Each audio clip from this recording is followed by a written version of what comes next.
ಪ್ರಾಮಾಣಿಕವಾಗಿ ಹಾಗೂ ಆತ್ಮಸಾಕ್ಷಿಯಾಗಿ ಪ್ರಮಾಣ ಮಾಡುವುದೇನೆಂದರೆ, ನಾನು ವಾಸಿಸುವ ಸುತ್ತಮುತ್ತಲಿನ ಪ್ರದೇಶ ಹಾಗೂ ನಾನು ಕೆಲಸ ಮಾಡುವ ಸ್ಥಳದಲ್ಲಿ ಯಾವುದೇ ಬಾಲಕಾರ್ಮಿಕರು ಕಂಡುಬಂದಲ್ಲಿ ನೇಮಿಸಿಕೊಂಡ ಮಾಲೀಕರು ಹಾಗೂ ಪೋಷಕರಿಗೆ ತಿಳುವಳಿಕೆ ಹೇಳಿ ಮಗುವನ್ನು ಶಾಲೆಗೆ ಸೇರಿಸುತ್ತೇನೆ.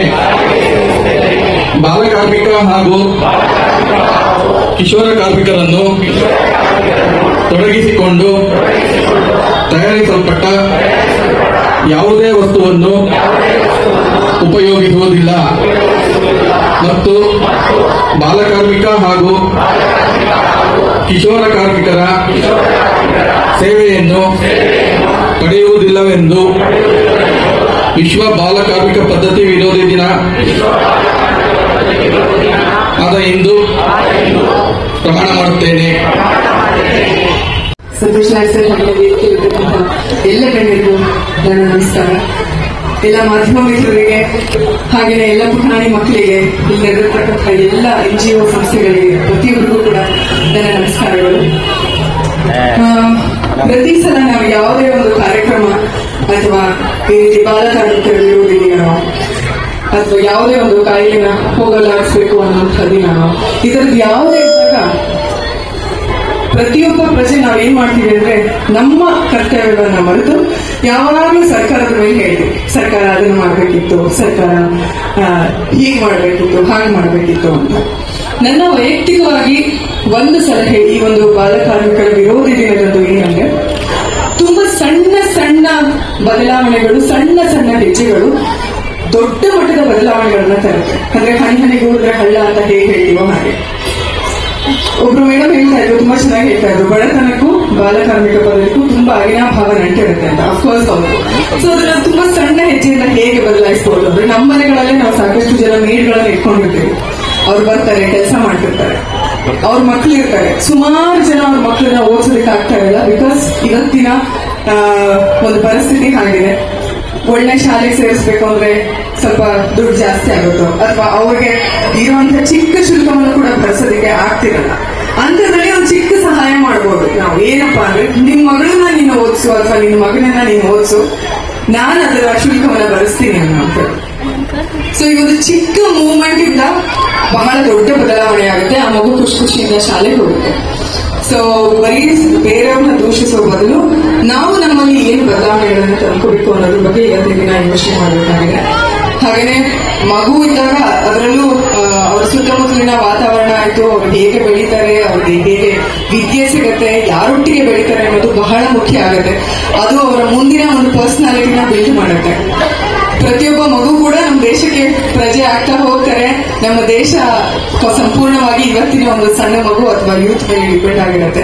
ಹಾಗಾಗಿ ನಮ್ಮ ಒಂದು ಚಿಕ್ಕ ಮೂಮೆಂಟ್, ನಮಗೆ ಸುತ್ತಮುತ್ತಲು ಏನಾದ್ರೂ ಕಂಡ್ರೆ ಅದಕ್ಕೆ ರಿಯಾಕ್ಟ್ ಮಾಡೋಣ. ಇದು ನನಗೆ ಸಂಬಂಧ ಇಲ್ಲದಿರೋ ವಿಷಯ, ಅವ್ರ ಮಕ್ಕಳು, ಅವ್ರ ಹಣೆ ಬರ, ಅವ್ರು ಏನಾದ್ರೂ ಮಾಡ್ಕೊಳ್ಳಿ ಅನ್ನೋದನ್ನ ಬಿಟ್ಟು ಸ್ವಲ್ಪ ನಮ್ದು ಕರ್ತವ್ಯ ಇದೆ ಅಂತ ಸ್ವಲ್ಪ ಜಾಗರೂಕತೆಯಿಂದ ವರ್ತಿಸೋಣ ಅಂತ ಹೇಳ್ತಾ ನನ್ನೆರಡು ಮಾತುಗಳನ್ನು ಮುಗಿಸ್ತಾ ಇದ್ದೀನಿ. Thank you. ಬಾಲಕಾರ್ಮಿಕ ಪದ್ಧತಿ ವಿರೋಧಿ ದಿನದಂದು ಹಲವು ವಿಷಯಗಳನ್ನ ಹೇಳ್ತಾ ಮೇಡಮ್ ಅವ್ರು ಹೇಳ್ತಾ ಇದ್ರು. ಅದಕ್ಕೆ ಅಡಿಷನಲ್ ಆಗಿ ಒಂದು ಪಾಯಿಂಟ್, ನಮ್ಮ ಸುತ್ತಮುತ್ತಲಿನ ಎಸ್ಪೆಷಲಿ ಬೆಂಗಳೂರಿನಂತಹ ಪ್ರದೇಶದಲ್ಲಿ ಸುತ್ತಮುತ್ತಲಲ್ಲಿ ಈಗ ಸಿಗ್ನಲ್ಗಳಲ್ಲಿ ಕೆಲವು ಮಕ್ಕಳು ಪೆನ್ನು ಪೆನ್ಸಿಲ್ಗಳು ಕೆಲವು ವಸ್ತುಗಳನ್ನು ಮಾರಾಟ ಮಾಡ್ತಿರ್ತಾರೆ. ಅವರು ಮಾರಾಟ ಮಾಡ್ತಾ ಇರ್ತಕ್ಕಂಥ ವಸ್ತುಗಳನ್ನು ನಾವು ಈಗರಾಗಿ ಕೊಂಡ್ಕೊಳ್ಳೋದಕ್ಕೆ ಮುಂದೆ ಬರ್ತೀವಿ.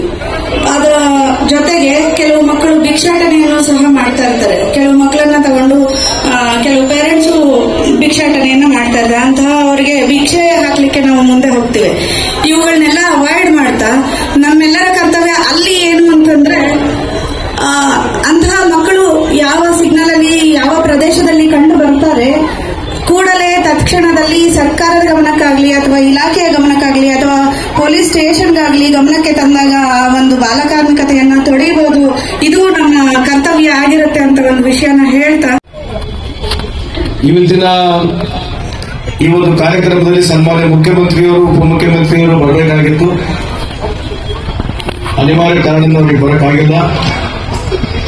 ಈ ಒಂದು ಸಮಾರಂಭದ ವೇದಿಕೆ ಮೇಲೆ ಆಸೀನರಾಗಿರ್ತಕ್ಕಂಥ ನಮ್ಮ ಇಲಾಖೆಯ ಸೆಕ್ರೆಟರಿ ಆಗಿರ್ತಕ್ಕಂಥ ಪ್ರಸಾದ್ ಅವರೇ, ಕಮಿಷನರ್ ಆಗಿರ್ತಕ್ಕಂಥ ಗೋಪಾಲ್ ಕೃಷ್ಣ ಅವರೇ, ನಮ್ಮ ಬೆಂಗಳೂರು ಡೆಪ್ಟಿ ಕಮಿಷನರ್ ಆಗಿರ್ತಕ್ಕಂಥ ಆತ್ಮೀಯರಾಗಿರ್ತಕ್ಕಂಥ ಜಗದೀಶ್ ಅವರೇ, ಸ್ನೇಹಿತರು ಆಗಿರ್ತಕ್ಕಂಥ ಅದಿತಿ ಪ್ರಭುದೇವ ಅವರೇ, ಸಿಒ ಆಗಿರ್ತಕ್ಕಂಥ ಭಾರತಿ ಅವರೇ, ಪಲ್ಲವಿ ಅವರೇ, ಶ್ರೀನಿವಾಸ್ ಅವರೇ, ನಮ್ಮ ಇಲಾಖೆಯ ಸಂಬಂಧಪಟ್ಟಿರ್ತಕ್ಕಂಥ ಎಲ್ಲ ಅಧಿಕಾರಿ ಮಿತ್ರರೇ, ವಿಶೇಷವಾಗಿ ಪಾಲ್ಗೊಂಡಿರ್ತಕ್ಕಂಥ ಒಂದು ಮಕ್ಕಳ ಎನ್ಸಿಸಿಯ ಕ್ಯಾಂಡಿಡೇಟ್ಸ್ಗಳೇ, ಈ ಒಂದು ಸಮಾರಂಭದಲ್ಲಿ ಪಾಲ್ಗೊಂಡಿರ್ತಕ್ಕಂಥ ಎಲ್ಲ NGOಗಳೇ, ವಿಶೇಷವಾಗಿ ಬಂದಿರತಕ್ಕಂಥ ಎಲ್ಲ ನಮ್ಮ ಪತ್ರಿಕಾ ಹಾಗೂ ಮಾಧ್ಯಮ ಸ್ನೇಹಿತರೆ, ಈ ಒಂದು ಬಾಲ ಪದ್ಧತಿಯ ವಿರೋಧಿಯ ದಿನಿಯನ್ನ ಅಯ್ಯನವರು ಸುಮಾರು 2002ನೇ ಇಸ್ವಿಯಲ್ಲಿ ಪ್ರಾರಂಭ ಮಾಡಿ ಈ ಒಂದು ದಿನ ಇಡೀ ಪ್ರಪಂಚದಲ್ಲಿ, ವಿಶ್ವದಲ್ಲಿ ಈ ದಿನವನ್ನ ನಾವೆಲ್ಲರೂ ಬಾಲ ಪದ್ಧತಿ ವಿರೋಧಿ ದಿನನ ನಾವು ಆಚರಣೆ ಮಾಡ್ತಾ ಇದ್ದೀವಿ. ನಾನು ಜಾಸ್ತಿ ಏನು ಮಾತನಾಡಕ್ ಹೋಗುದಿಲ್ಲ, ಯಾಕಂದ್ರೆ ನಮ್ಮ ಇಲಾಖೆಯವರು ಕಳೆದ ನಮ್ಮ 3 ವರ್ಷದ ಅವಧಿಯ 2 ವರ್ಷ ಸಂಪೂರ್ಣ ಆಗಿದೆ ನಮ್ಮ ಸರ್ಕಾರ ಬಂದು. ಅದರ ಜೊತೆಗೆ ಕಳೆದ 3 ವರ್ಷದ ಅವಧಿಯನ್ನ ತಮ್ಮ ಗಮನಕ್ಕೆ ತರಲಿಕ್ಕೆ ಬಯಸ್ತೇನೆ. ಈ ಒಂದು ಚೈಲ್ಡ್ ಅಬಾಲೇಷನ್ ಅಥವಾ ನಾವು ಚೈಲ್ಡ್ ಲೇಬರ್ ಅಬಾಲೇಷನ್ ಹಾಗೂ ಅಡೋಲೆಸೆಂಟ್ ಆಕ್ಟ್ ಅಂತ ಏನ್ ಹೇಳ್ತೀವಿ, 1986ನೇ ಇಸ್ವಿಯಲ್ಲಿ ಪ್ರಾರಂಭ ಆಗಿರ್ತಕ್ಕಂಥದ್ದು. ಅದಾದ ನಂತರ 2016 ರವಿ 2016ಕ್ಕೆ ಮತ್ತು ಆಕ್ಟ್ ತಿದ್ದುಪಡಿ ಆಯಿತು. 2016ನೇ ಇಸ್ವಿಯಲ್ಲಿ ಪುನಃ ಆಕ್ಟ್ ತಿದ್ದುಪಡಿ ಆಯಿತು. ಡೆಫಿನೇಷನ್ ಏನು? 14 ವರ್ಷಗಳ ಕೆಳಗಡೆ ಇರ್ತಕ್ಕಂಥವ್ರಿಗೆ ಬಾಲ ಕಾರ್ಮಿಕ, 14 ಹಾಗೂ 18 ವರ್ಷದವರೆಗೆ ಕಿಶೋರ ಕಾರ್ಮಿಕ, ಅಂದ್ರೆ child labour who is less than 14 years is considered to be a child labor, and if he is plus 14 years and minus 18 years he is considered to be a adolescent child labor ಅಂತ ಕರೀತಾರೆ. ಇವೆರಡೂ ಕಾನೂನಲ್ಲಿ ಬದಲಾವಣೆ ತರೋದ್ರ ಮುಖಾಂತರ ಯಾರೇ ಈ ಪದ್ಧತಿಯನ್ನು ಉಲ್ಲಂಘಿಸಿದರೆ ಕಾನೂನಲ್ಲಿ ಸುಮಾರು 6 ತಿಂಗಳಿಂದ 2 ವರ್ಷವರೆಗೆ ಅವರಿಗೆ ಜೈಲು ಶಿಕ್ಷೆ ಆಗ್ತಕ್ಕಂಥದ್ದು. ಅದರ ಜೊತೆಗೆ 6 ತಿಂಗಳಿಂದ 2 ವರ್ಷವರೆಗೆ ಜೈಲು ಜೊತೆಗೆ 20 ರಿಂದ 50 ಸಾವಿರವರೆಗೆ ಜುರ್ಮಾನ ಆಗ್ತಕ್ಕಂಥದ್ದು ಕಾನೂನಿದೆ. ಅದಲ್ಲದೆ ಯಾರು ನಾವು ಪದೇ ಪದೇ ಈ ರೀತಿಯನ್ನ ಅಫೆಂಡ್ ಮಾಡ್ತಾರೆ, ಈ ತರ ಪ್ರಾಕ್ಟೀಸ್ ಮಾಡ್ತಾರೆ, ಅವರಿಗೆ ಸುಮಾರು 1 ವರ್ಷದಿಂದ ಕಡ್ಡಾಯವಾಗಿ 1 ವರ್ಷದ ಮಿನಿಮಮ್ ಶಿಕ್ಷೆ ಜೊತೆಗೆ 3 ವರ್ಷವರೆಗೆ ಶಿಕ್ಷೆ. ಅದ್ರ ಜೊತೆಗೆ ಅವ್ರ ಪೇರೆಂಟ್ಸ್ ಇರ್ಬೋದು ಅಥವಾ ಅವ್ರ ಗಾರ್ಡಿಯನ್ಸ್ ಇರ್ಬೋದು. ಇದು ಕಾನೂನು ಹೇಳ್ತಕ್ಕಂಥದ್ದು. ಇದು ಇತ್ತೀಚಿನ ದಿನಮಾನಗಳಲ್ಲಿ ಕಾನೂನಿನಲ್ಲಿ 14 ಸೆಕ್ಷನ್ 14A ನಲ್ಲಿ ತಿದ್ದುಪಡಿ ತರೋದ್ರ ಮುಖಾಂತರ ಇದು ಕಾಗ್ನಿಸಬಲ್ ಆಕ್ಟ್ ಕೊಡಲ್ಲ, ಇದು ಕಾಗ್ನಿಸಬಲ್ ಆಕ್ಟ್ ಕೊಡಿದೆ. ಯಾಕೆ ಹೇಳ್ತಾ ಇದ್ದೀನಿ ಮಾತು ಅಂತಂದ್ರೆ, ಇದ್ರ ಮುಖಾಂತರ ನಾವು ಭಯವನ್ನು ಬೆಳೆಸಬೇಕು, ಭಯದ ವಾತಾವರಣ ತರಬೇಕೆಂಬ ಉದ್ದೇಶ ಅಲ್ಲ. ಈ ಚೈಲ್ಡ್ ಲೇಬರ್ನ ನಾವು ಇರಾಡಿಕೇಟ್ ಮಾಡಬೇಕಾಗಿದ್ರೆ ಯಾರಿಗೋ ಹೋಗಿ ನಾವು ಜುರ್ಮಾನನ ವಹಿಸಿದ್ವಿ, ಶಿಕ್ಷೆಗೆ ಒಳಪಡಿಸಿದ್ರೆ ಅದ್ರ ಬಗ್ಗೆ ನನಗೇನು ಬಹಳ ದೊಡ್ಡ ಖುಷಿ ಇಲ್ಲ, ಮಾಡಬೇಕಾಗತ್ತಿಲ್ಲ ಅಂತಲ್ಲ. ಆದರೆ ಇರ್ತಕ್ಕಂಥ ಈ ನಮ್ಮ ಸಮಾಜದ ವ್ಯವಸ್ಥೆಯಲ್ಲಿ ದೊಡ್ಡ ಪ್ರಮಾಣದಲ್ಲಿ ಅವೇರ್ನೆಸ್ ತರಬೇಕು. ಅವೇರ್ನೆಸ್ ತರದ್ರ ಮುಖಾಂತರ ಈಗ ನಮ್ಮ ಸ್ನೇಹಿತರಾಗಿರ್ತಕ್ಕಂಥ ಅತಿಥಿ ಅವರು ಹೇಳ್ತಾ ಇದ್ರು, ನಮ್ಮ ಮನೆಯಲ್ಲಿ ನಾವು ಪ್ರಾಕ್ಟೀಸ್ ಮಾಡ್ತಕ್ಕಂಥ ಸಂದರ್ಭದಲ್ಲಿ ನಮ್ಮಲ್ಲೇ ಕೆಲಸ ಮಾಡೋರು ಮಕ್ಕಳು ಏನಿರ್ತಾರೆ ಅವರಿಗೆ ಕೆಲಸ ಮಾಡೋದನ್ನ ನಿಂದಿರಿಸ್ಬಿಟ್ಟು ಶಾಲೆಗೆ ಕಳಿಸ್ತಕ್ಕಂಥ ವ್ಯವಸ್ಥೆ ಮಾಡತಕ್ಕಂಥದ್ದು ನಮ್ಮೆಲ್ಲರ ಆದ್ಯ ಕರ್ತವ್ಯವಿದೆ. ನಾನು ವಿಶೇಷವಾಗಿ ಸುಮಾರು 22 ಜಿಲ್ಲೆಗಳಿಗೆ ನಾವು ಪ್ರವಾಸ ಮಾಡಿದ್ದೇವೆ. ಎಲ್ಲ ಜಿಲ್ಲೆಗಳಲ್ಲಿ ಎಲ್ಲ ಡಿಸಿಗಳಿಗೆ, ಎಸ್ಪಿಗಳಿಗೆ, ಸಿಒಗಳಿಗೆ, ನಮ್ಮ ಇಲಾಖೆ ಜೊತೆಗೆ ಸುಮಾರು 11 ಇಲಾಖೆಗಳು ಸೇರಿ ಈ ಒಂದನ್ನ ಬಾಲ ಕಾರ್ಮಿಕರ ಪದ್ಧತಿ ಏನಿದೆ ಇದಕ್ಕೆ ವಿರೋಧವಾಗಿ ನಾವು ಆಕ್ಟ್ ಏನಿದೆ ಎಲ್ಲ ಸುಮಾರು 11 ಇಲಾಖೆಗಳ ಈ ಒಂದು ಏನು ಟಾಸ್ಕ್ ಫೋರ್ಸ್ ಕಮಿಟಿ ಇದೆ ಇದು ಜಾಗೃತ ಪಡಿಸಬೇಕಂತ ಹೇಳಿ ಸರ್ಕಾರದ ಗೈಡ್ಲೈನ್ಸ್ ಇದೆ. ಅದರ ಜೊತೆಗೆ ನಾನು ಪ್ರತಿ ಸರಿಗೂ ಎಲ್ಲ ಡಿಸಿಗಳಿಗೆ, ಸಿಒಗಳಿಗೆ ಯಾಕೆ ಹೇಳ್ತಾ ಇದ್ದೆ, ನೀವು ಎಸ್ಪಿಗಳಿಗೆ ವಿಶೇಷವಾಗಿ ನೀವು ಮುತುವರ್ಜಿ ವಹಿಸಿದ್ರೆ ಇದು ಒಂದು ದೊಡ್ಡ ಪ್ರಮಾಣದಲ್ಲಿ ಅವೇರ್ನೆಸ್ ಆಗುತ್ತೆ. ಅದಕ್ಕೆ ಈ ವೇದಿಕೆ ಮುಖಾಂತರ ಪುನಃ ಮತ್ತೊಮ್ಮೆ ಕರ್ನಾಟಕದ ಎಲ್ಲ ಡಿಸಿಗಳಿಗೆ, ಸಿಒಗಳಿಗೆ, ಎಸ್ಪಿಗಳಿಗೆ ನನ್ನ ಮನವಿದೆ, ಇದನ್ನ ವಿಶೇಷವಾದಂಥ ಕಾರ್ಯಕ್ರಮ, ಇದು ವರ್ಷಕ್ಕೊಂದ್ಸಲಿ ಮಾಡಿಬಿಡ್ತಕ್ಕಂಥ ಕಾರ್ಯಕ್ರಮ ಆಗಬಾರ್ದು. ಇದು 2 ತಿಂಗಳಿಗೊಂದ್ಸಲಿ ಜಾಗೃತ ಮೂಡಿಸಬೇಕು. ವಿಶೇಷವಾಗಿ ಔಟ್ಸ್ಕಟ್ಸ್ ನಲ್ಲಿ ಡಾಬಾಗಳು, ಸಣ್ಣ ಸಣ್ಣ ಮೆಕ್ಯಾನಿಕ್ ಶಾಪ್ಗಳು, ಚಿಕ್ಕ ಪುಟ್ಟ ಹೋಟ್ಲ್ಗಳಲ್ಲಿ ಕೆಲಸ ಏನು ಮಾಡ್ತಾ ಇದ್ದಾರೆ ಅಂತವ್ರನ್ನ ಗುರುತಿಸ್ಬಿಟ್ಟು ಅವೇರ್ನೆಸ್ ಮಾಡ್ತಕ್ಕಂಥದ್ದು ಕೆಲಸ ಮಾಡಬೇಕಂತ ಹೇಳಿ ತಮ್ಮ ವೇದಿಕೆ ಮುಖಾಂತರ ಅವರಿಗೆ ಮನವಿಯನ್ನು ಮಾಡ್ಕೊಳ್ತೀನಿ. ಆಮೇಲೆ I am proud to say that ಇಡೀ ಭಾರತ ದೇಶದಲ್ಲಿ ಕರ್ನಾಟಕ ಈ ಇರಾಡಿಕೇಶನ್ ಪ್ಲಾನ್ನ ಅನುಷ್ಠಾನಕ್ಕೆ ತಂದಿರತಕ್ಕಂಥದ್ದು ಈ ಒಂದು ಏನಿದೆ, ಈ ರಿವೀಲ್ ಇದೆ, ಈ ಒಂದು ಸೊಸೈಟಿನಲ್ಲಿ ಇದನ್ನ ಇರಾಡಿಕೇಟ್ ಮಾಡಲಿಕ್ಕೆ ಕರ್ನಾಟಕ ಸರ್ಕಾರ ಭಾರತ ದೇಶದಲ್ಲಿ ಮೊದಲನೇ ಬಾರಿಗೆ ಪ್ಲಾನ್ ಮಾಡಿ ಅನುಷ್ಠಾನ ಮಾಡ್ತಾ ಇದೆ ಅಂತ ತಮ್ಮ ಗಮನಕ್ಕೆ ಹೇಳಲಿಕ್ಕೆ ಇಚ್ಛೆ ಬಯಸ್ತೀನಿ. ಎಲ್ಲರಿಗಿಂತ ಹೆಚ್ಚಾಗಿ ಇವತ್ತು ಸುಮಾರು ನಾವು 3 ವರ್ಷದಲ್ಲಿ 1,22,213 ನಾವು ರೈಡ್ಗಳನ್ನ ಮಾಡಿದ್ದೇವೆ. ಅದರ ಜೊತೆಗೆ ಸುಮಾರು 2,084 ಮಕ್ಕಳನ್ನ ಏನು ಚೈಲ್ಡ್ ಲೇಬರ್ ನಾವೇನು ಹೇಳ್ತೀವಿ ಅವ್ರನ್ನ ಗುರುತಿಸಿ ಪತ್ತೆ ಹಚ್ಚಿ ಅವರಿಗೆ ರಿಹ್ಯಾಬಿಲಿಟೇಷನ್ ಸೆಂಟರ್ಗೂ ಕಳಿಸಿದ್ದೇವೆ. ಸುಮಾರು 705 ಜನದ ಮೇಲೆ JMFC ಕೋರ್ಟ್ ಮೇಲೆ ಕೇಸ್ ಇದೆ. 34 ಲಕ್ಷ ರೂಪಾಯಿ ಬಂದಿದೆ. ದುಡ್ಡು ಬಂದಿರತಕ್ಕಂಥದ್ದು, ಕೇಸ್ ಆಗಿರ್ತಕ್ಕಂಥದ್ದು ಏನು ಜಂಬ ಕೊಡಿಸ್ಕೊಳ್ತಕ್ಕಂಥದ್ದಲ್ಲ. ಮೊದಲನೇ ಬಾರಿಗೆ ಕೇಸ್ ಆಗಬಾರ್ದು, 2ನೇ ಬಾರಿಗೆ ಇಂಥ ಇಲ್ಲಿ ಕೇಸ್ ಕಾಣಕೂಡದಂತಕ್ಕಂಥ ನಮ್ಮ ಗುರಿ ಏನಿದೆ ಅದನ್ನ ಮುಟ್ತಕ್ಕಂಥ ಕೆಲಸ ನಾವೆಲ್ಲ ಮಾಡಬೇಕಂತ ಈ ಸಂದರ್ಭಕ್ಕೆ ಕೇಳಲಿಕ್ಕೆ ಇಚ್ಛೆ ಬಯಸ್ತೀನಿ. ಹಂಗಾಗಿ ಇಲ್ಲಿ ಬಂದಿರತಕ್ಕಂಥ ಪ್ರತಿಯೊಬ್ಬರು ನಮ್ದು ಒಂದು 24/7 ನಮ್ದೊಂದು ಹೆಲ್ಪ್ ಲೈನ್ ಇದೆ. 1098 ನಮ್ಮ ಫ್ರೀ ಹೆಲ್ಪ್ ಲೈನ್ ನಂಬರ್ ಇದೆ.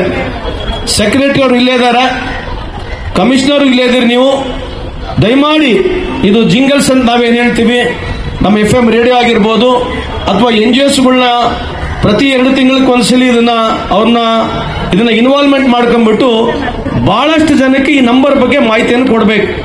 1098ನ ನಾವು ಪ್ರೆಸ್ ಮಾಡಿ ಇದ್ರ ಬಗ್ಗೆ ಕಂಪ್ಲೇಂಟ್ ಹೇಳಿದ್ರೆ ನಮಗೆ ಕಂಪ್ಲೇಂಟ್ಸ್ ಬರ್ತಾ ಇದಾವೆ. We have attend more than 1 lakh complaints also, but still it has to have more awareness, it has to reach the larger ಆಡಿಯನ್ಸ್ಗೆ ರೀಚ್ ಆಗಲಿಕ್ಕೆ ನಾವು ನಮ್ಮ ಇಲಾಖೆಯವರು ಈ ನಂಬರ್ನ ಸಮರ್ಪಕವಾಗಿ ಜಾಸ್ತಿ ಜನರಿಗೆ ಮುಟ್ತಕ್ಕಂಥ ಕೆಲಸ ತಾವು ಮಾಡಬೇಕಂತ ಈ ಸಂದರ್ಭ ಕೇಳಲಿಕ್ಕೆ ಇಚ್ಛೆ ಬಯಸ್ತೇನೆ.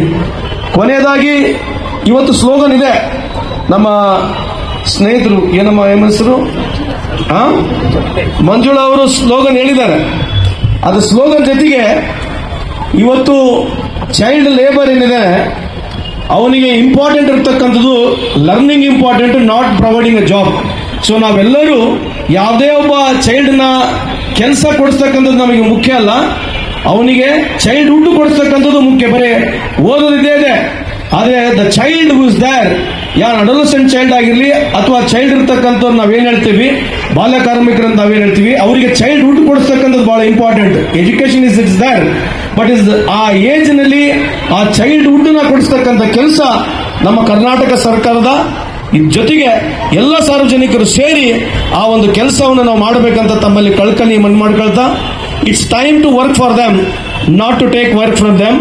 ಎಲ್ಲರಿಗಿಂತ ಹೆಚ್ಚಾಗಿ ಅವರಿಗೆ ಈ ವಯಸ್ಸಿನಲ್ಲಿ ಆಟ ಆಡತಕ್ಕಂಥ ವಯಸ್ಸಿನಲ್ಲಿ ಓದ್ತಕ್ಕಂಥ ವಯಸ್ಸಿನಲ್ಲಿ ಅವರಿಂದ ದುಡಿತಕ್ಕಂಥ ಅಪೇಕ್ಷೆ ನಾವು ಮಾಡಬಾರ್ದಂತ ಈ ಸಂದರ್ಭದಲ್ಲಿ ಹೇಳಿ ಪುನಃ ಮತ್ತೊಮ್ಮೆ ಮಗದೊಮ್ಮೆ ಇರ್ತಕ್ಕಂಥ ಎಲ್ಲ ಇಡೀ ಕರ್ನಾಟಕದ ರಾಜ್ಯದ ಎಲ್ಲ DCಗಳಿಗೆ, SPಗಳಿಗೆ, COಗಳಿಗೆ ಮನವಿಯನ್ನು ಮಾಡತಕ್ಕಂಥದ್ದು, ದಯಮಾಡಿ ಈ ನಮ್ಮ ಬಾಲ ಕಾರ್ಮಿಕರ ಪದ್ಧತಿ ಏನಿದೆ ಇದನ್ನ ಸಂಪೂರ್ಣವಾಗಿ ಕರ್ನಾಟಕ ರಾಜ್ಯದಿಂದ ಹೊರವಡಿಸ್ತಕ್ಕಂಥ ಕೆಲಸ, ಮುಗಿಸ್ತಕ್ಕಂಥ ಕೆಲಸ ತಾವೆಲ್ಲರೂ ಮಾಡಬೇಕಂತ ಈ ಸಂದರ್ಭದಲ್ಲಿ ಹೇಳಿ, ಸನ್ಮಾನ್ಯ ಮುಖ್ಯಮಂತ್ರಿಯವರು, ಉಪಮುಖ್ಯಮಂತ್ರಿಯವರು ಈ ಒಂದು ಕಾರ್ಯಕ್ರಮಕ್ಕೆ ಶುಭವನ್ನು ಕೋರಿದ್ದಾರೆ, ಮಾರ್ಗದರ್ಶನ ಕೂಡ ನೀಡಿದ್ದಾರೆ.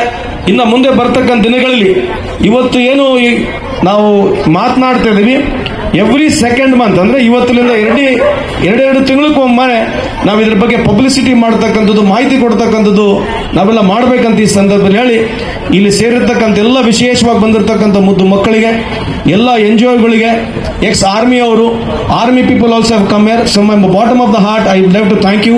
ಇಲ್ಲಿ ಬಂದಿರತಕ್ಕಂಥ ಪ್ರತಿಯೊಬ್ಬರಿಗೂ ನಿಮಗೆ ಒಂದು ಜವಾಬ್ದಾರಿ ಇದೆ. ಸಮಾಜ ಬದಲಾವಣೆ ಆಗಬೇಕಾಗಿದ್ರೆ ಬರೀ ಸರ್ಕಾರಗಳಿಂದ ಮಾತ್ರ ಅಲ್ಲ. If at all you have to change a society, first of all we feel that we should change our self.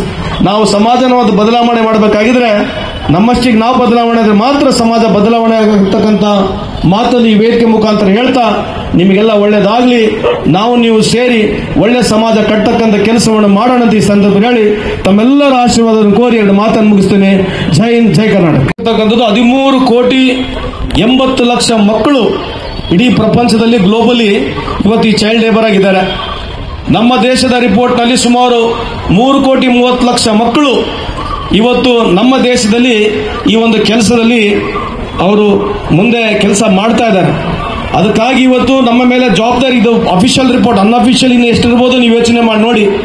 ಈ ರಿಪೋರ್ಟ್ ನೋಡ್ತಾ ಇದ್ರೆ ಸ್ವಾತಂತ್ರ್ಯ ಸಿಕ್ಕಿ 80 ವರ್ಷ ನಮ್ಮ ದೇಶಕ್ಕೆ ಆಗಿದ್ರು ಕೂಡ ಇಡೀ ಗ್ಲೋಬಲೈಸ್ ವರ್ಲ್ಡ್ ನಲ್ಲಿ ಬಹಳಷ್ಟು ದೊಡ್ಡ ದೊಡ್ಡ ರಾಷ್ಟ್ರಗಳು ಬಹಳ ಹೆಗ್ಗಳಿಕೆಗೆ ನಾವು ಮಾತನಾಡ್ತಕ್ಕಂತಿದ್ರು ಕೂಡ ಇವತ್ತು ನೋಡ್ತಾ ಇದ್ರೆ ಸುಮಾರು 14 ಕೋಟಿ ಹೆಚ್ಚು ಮಕ್ಕಳು ಇವತ್ತು ಬಾಲ ಕಾರ್ಮಿಕರಾಗಿ ಈ ಪ್ರಪಂಚದಲ್ಲಿ ಕೆಲಸ ಮಾಡ್ತಾ ಇದ್ದಾರೆ ಅಂತಂದ್ರೆ ನಾವು ಬಸವಣ್ಣವ್ರನ್ನ ಇವತ್ತು ಅನಿಸ್ಬೇಕಾಗತ್ತೆ.